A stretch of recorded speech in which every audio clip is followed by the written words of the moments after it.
Dans la culture populaire et la psyché de nombreuses sociétés, le pénis est bien plus qu'un simple organe sexuel.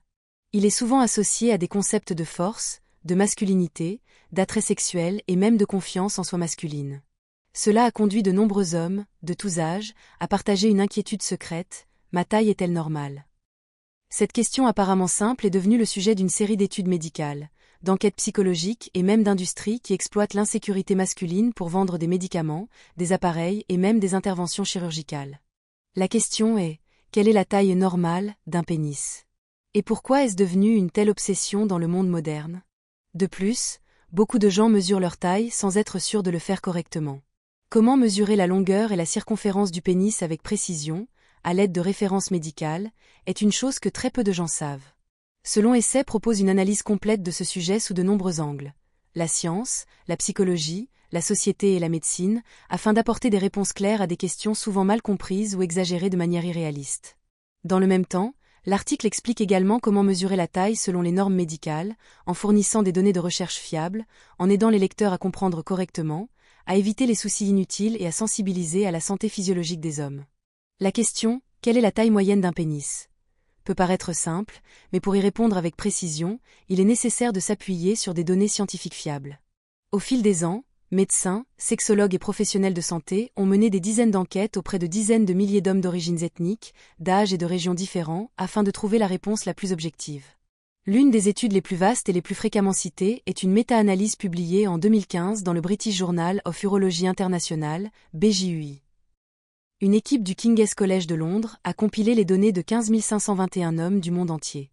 Les résultats sont remarquables et sont considérés comme la référence absolue pour déterminer la taille moyenne.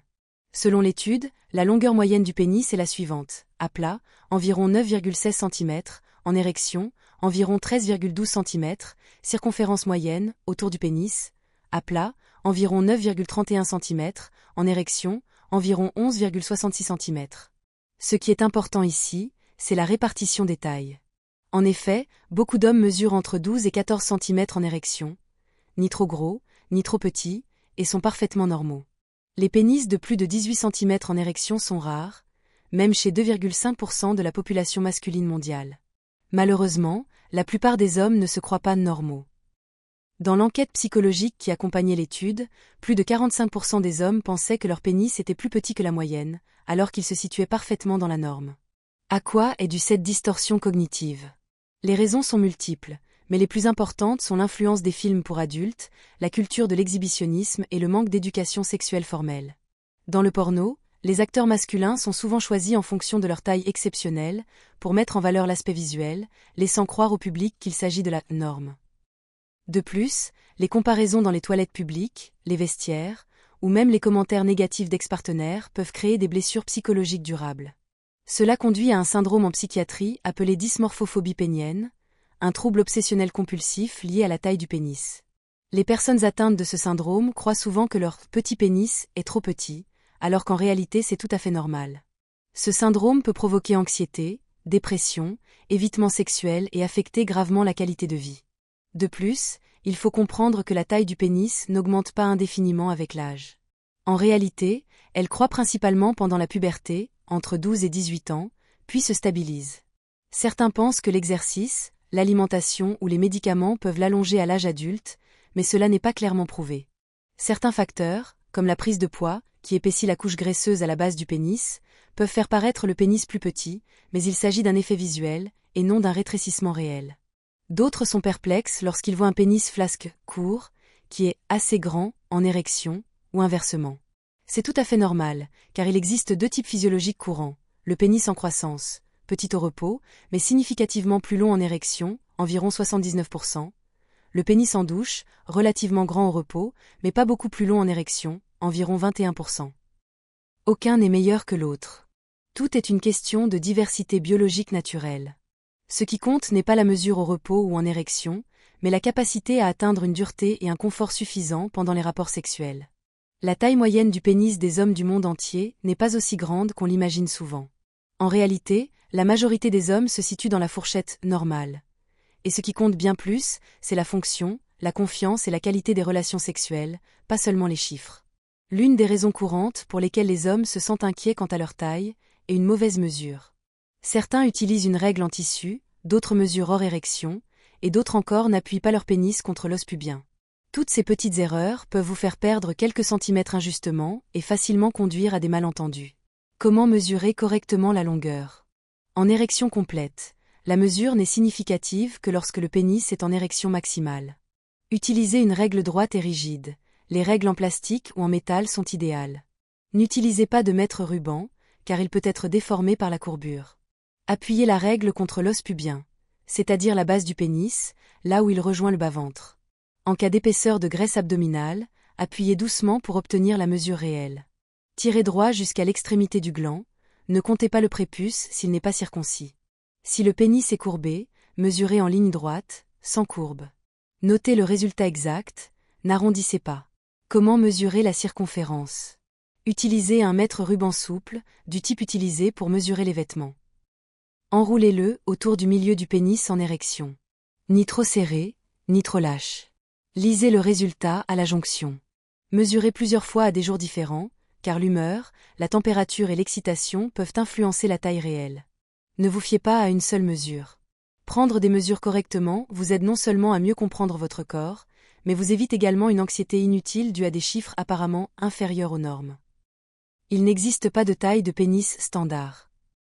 De nombreux facteurs influencent les mensurations de chaque personne, notamment 1. La génétique. Le principal facteur déterminant. Si votre famille a tendance à avoir un pénis court ou long, vous en hériterez également. Ni l'alimentation ni l'exercice physique ne peuvent contrer la génétique. 2. Origine ethnique et race. Bien qu'il existe des différences entre les groupes ethniques, elles ne sont pas aussi importantes qu'on le pense. De nombreuses statistiques trompeuses circulent en ligne, sans vérification scientifique. 3. Poids et graisse abdominale. Les personnes ayant un ventre volumineux ou un excès de graisse autour du pubis constatent souvent que leur pénis s'enfonce, le faisant paraître plus court que la normale. En réalité, il n'est pas plus petit, mais simplement caché. Perdre du poids peut aider à retrouver la longueur perdue. 4. Hormones, testostérone. Un manque d'hormones sexuelles mâles pendant la puberté peut ralentir ou affecter la croissance du pénis. Cependant, après la puberté, la supplémentation en testostérone n'augmente pas davantage la taille. 5. Habitudes de vie. Tabagisme, alcool, obésité, stress prolongé ne raccourcissent pas physiquement le pénis, mais peuvent réduire le flux sanguin, affecter la capacité à obtenir une érection et empêcher ainsi le pénis d'atteindre sa taille maximale pendant les rapports sexuels. Vous ne pouvez pas contrôler vos gènes ni votre origine ethnique, mais vous pouvez contrôler votre poids, votre mode de vie et votre santé cardiovasculaire, autant d'éléments qui contribuent directement au bon fonctionnement et aux performances optimales de votre pénis. De nombreux hommes ont un pénis de taille tout à fait normale, mais ont néanmoins le sentiment de ne pas être à la hauteur. Il ne s'agit pas d'un problème physiologique, mais d'une forme de dysmorphophobie pénienne, DTP, plus précisément de dysmorphophobie pénienne, une anxiété excessive liée à la taille du pénis. Les hommes atteints de ce syndrome peuvent ressentir de l'anxiété lorsqu'ils se changent en public, éviter les rapports sexuels par peur du jugement, se regarder souvent dans le miroir avec une humeur négative, se comparer de manière obsessionnelle aux autres, recourir à des médicaments, des extenseurs, voire à la chirurgie, même lorsque ce n'est pas nécessaire. Plus dangereux encore, ce trouble peut entraîner une dysfonction érectile psychologique, c'est-à-dire une incapacité à obtenir une érection alors que le corps est en parfaite santé, simplement parce que l'esprit est constamment stressé et doute de lui-même. La solution ne réside pas dans l'agrandissement, mais dans la psychothérapie, la thérapie cognitivo-comportementale, ou tout simplement une éducation sexuelle appropriée, pour comprendre que « normal » ne signifie pas « petit ». Au fil des ans, Internet et les médias ont alimenté de nombreuses idées fausses. 1. Plus c'est gros, mieux c'est. Faux. De nombreuses études ont montré que la longueur idéale pour satisfaire son partenaire se situe entre 12 et 15 cm. Un pénis trop long peut provoquer des douleurs, heurter le col de l'utérus ou rendre l'orgasme difficile. 2.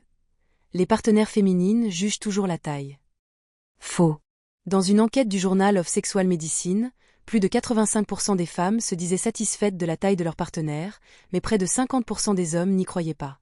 Les femmes accordent plus d'importance aux soins, à la connexion émotionnelle et à la confiance en soi qu'à la longueur. 3. Les hommes avec un petit pénis sont moins capables. Absolument faux. La performance sexuelle n'est pas seulement une question de taille, mais aussi de compétences, de connaissances et de compréhension des besoins de leur partenaire. Beaucoup d'hommes pensent que s'ils ne sont pas assez longs ou épais, leur partenaire ne pourra pas atteindre l'orgasme. En réalité, ce n'est pas tout à fait vrai. La zone la plus sensible du vagin se situe à environ 5 à 7 cm de l'entrée.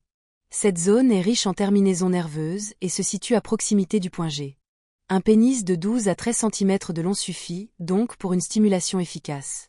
De plus, le vagin est très élastique et s'adapte à toutes les tailles, petites ou grandes.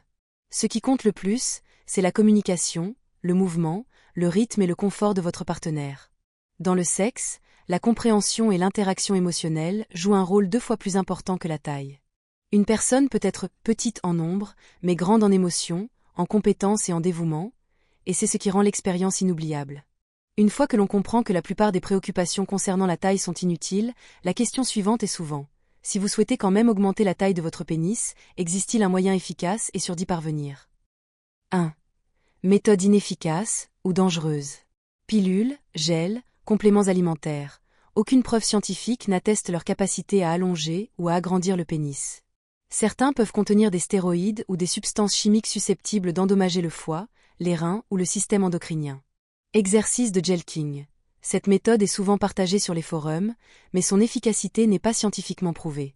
De nombreuses personnes souffrent de lésions des tissus érectiles, d'échymose ou de perte de sensation due à une mauvaise pratique. Extenseurs ou pompes à vide.